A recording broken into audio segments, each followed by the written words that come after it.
Imagine un instant que toute l'histoire que tu crois connaître ne soit qu'un fragment, une version simplifiée, presque édulcorée, destinée à ne pas ébranler nos certitudes. Imagine que sous nos pieds, cachés par la terre, engloutis par la jungle ou enfouis dans des musées, dorment des artefacts capables de remettre en question tout ce que nous pensions savoir de nos origines. Et si les manuels scolaires, les récits officiels, n'étaient que des morceaux d'un puzzle immense, dont certaines pièces ont été volontairement mises de côté, car elles dérangent trop? Ce que tu vas découvrir aujourd'hui n'est pas une fiction, ce ne sont pas des légendes inventées de toutes pièces. Ce sont de véritables découvertes archéologiques, étudiées par des chercheurs, parfois exposées, mais jamais vraiment expliquées. Et si elles semblent avoir été oubliées, c'est peut-être parce qu'elles posent une question terrifiante. Et si notre histoire était radicalement différente de celle qu'on nous a enseignée? Aujourd'hui, nous allons explorer 5 découvertes archéologiques qui défient toute logique, 5 énigmes qui résistent encore aux meilleurs esprits scientifiques, 5 mystères qui continuent de hanter notre passé. Tout commence au cœur de l'Amérique centrale, dans la moiteur étouffante de la jungle du Costa Rica. Dans les années 1930, des ouvriers de la United Fruit Company, alors qu'ils défrichent des terres pour installer des plantations de bananes, tombent sur quelque chose d'incroyable. Ce qu'ils trouvent n'est pas une simple roche, ni un vestige en ruine. Non, ils découvrent des sphères. Des sphères parfaites, taillées dans la pierre, de tailles diverses allant de quelques centimètres à plus de 2 mètres de diamètre. Certaines pèsent plusieurs tonnes. Ce ne sont pas de simples galets érodés par le temps. Ce sont de véritables boules sculptées avec une précision stupéfiante, presque mathématique. La première question qui vient à l'esprit est simple. Comment une civilisation précolombienne a-t-elle pu polir et sculpter d'énormes blocs de granit, de gabbro ou d'andésite, avec des outils supposément rudimentaires? Mais une autre question, encore plus vertigineuse, surgit immédiatement après.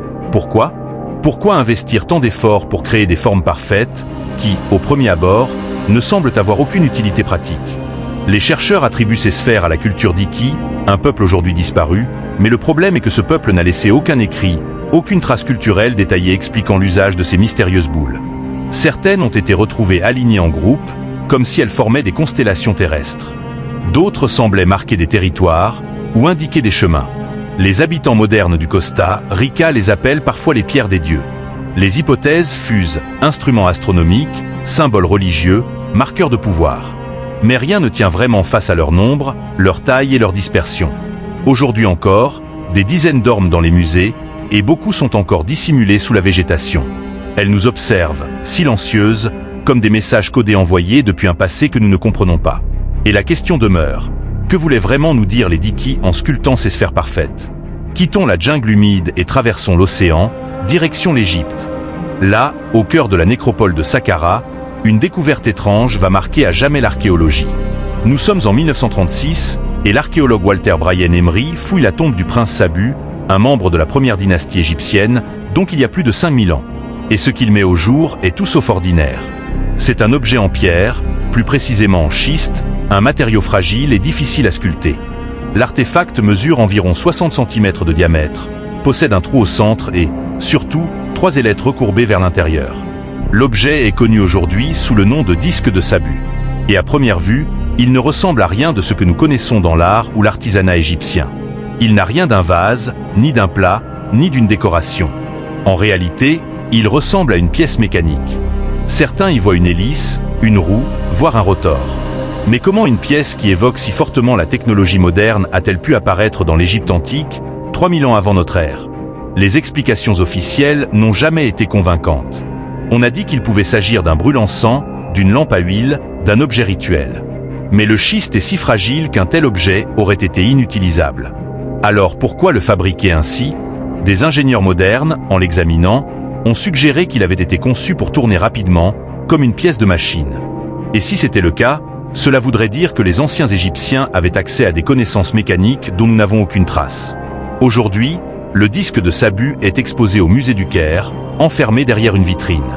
Des milliers de visiteurs passent devant chaque année, mais très peu s'arrêtent vraiment pour comprendre l'énigme qu'il représente.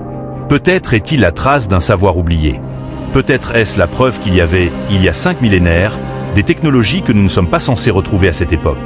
Et alors, la grande question est, qui a transmis ce savoir, et pourquoi a-t-il disparu?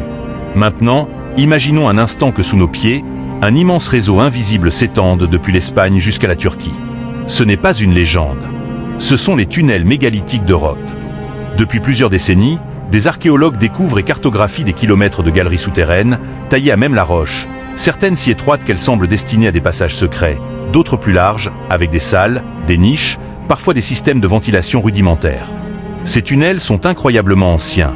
Certains datent de la préhistoire, d'autres de l'âge du bronze. Et leur extension est telle qu'on peine à comprendre leur fonction. Pourquoi des générations d'hommes auraient-elles passé des siècles à creuser ces labyrinthes sous la terre? Pour se protéger des invasions? Pour survivre à des catastrophes naturelles? Pour relier des régions entières par des passages secrets?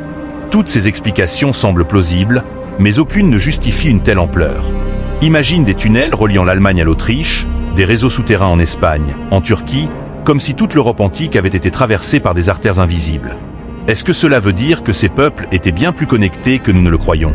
Est-ce que ces galeries faisaient partie d'une civilisation commune, d'un projet unifié dont nous avons perdu la mémoire? Ou bien ces tunnels étaient-ils sacrés, réservés à des rituels, des cérémonies qui se déroulaient dans l'ombre, à l'abri des regards? Chaque nouveau tronçon découvert ne fait que renforcer l'énigme.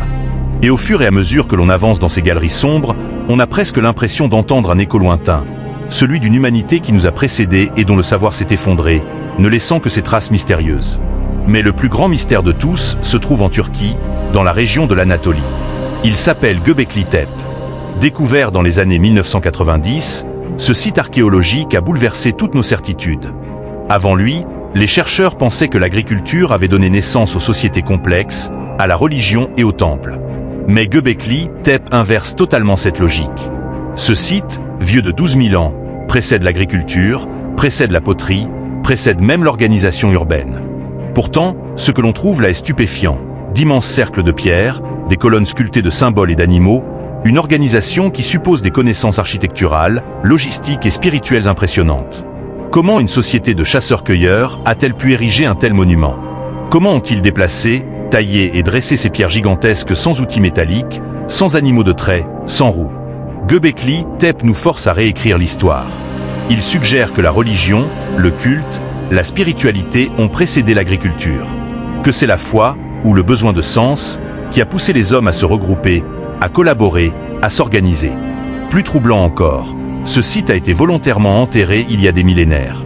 Comme si ceux qui l'avaient construit avaient décidé de le cacher, de le préserver ou de mettre fin à son usage. Pourquoi? Était-ce pour protéger un savoir trop dangereux? Était-ce le signe d'une catastrophe imminente? Ou bien les constructeurs savaient-ils que leur civilisation touchait à sa fin, et ont-ils voulu sceller leur héritage pour les générations futures? Göbekli Tepe est peut-être la preuve qu'il existait des civilisations avancées bien avant ce que nous pensions. Une humanité qui avait déjà atteint un niveau de conscience et d'organisation que nous avons oublié. En reliant toutes ces découvertes, une image se dessine, dérangeante et fascinante. Les sphères du Costa Rica, impossibles à sculpter sans outils modernes. Le disque de Sabu, qui ressemble étrangement à une pièce mécanique venue d'un futur impossible. Les tunnels mégalithiques, preuve d'une organisation souterraine colossale à l'échelle d'un continent. Göbekli Tepe, un temple vieux de 12 000 ans qui inverse complètement notre compréhension de l'évolution humaine. Chaque pièce de ce puzzle semble crier la même vérité. Nous ne savons pas tout. Nous n'avons pas toute l'histoire. Peut-être que notre passé est bien plus complexe, bien plus riche, bien plus mystérieux que ce que l'on nous a appris. Peut-être avons-nous oublié une grande partie de ce que nos ancêtres savaient. Ou peut-être ne faisons-nous qu'effleurer la surface d'une vérité beaucoup plus profonde. Une vérité que ces artefacts tentent encore de nous murmurer depuis les profondeurs du temps. Et la vraie question est désormais la suivante. Sommes-nous prêts à l'entendre ?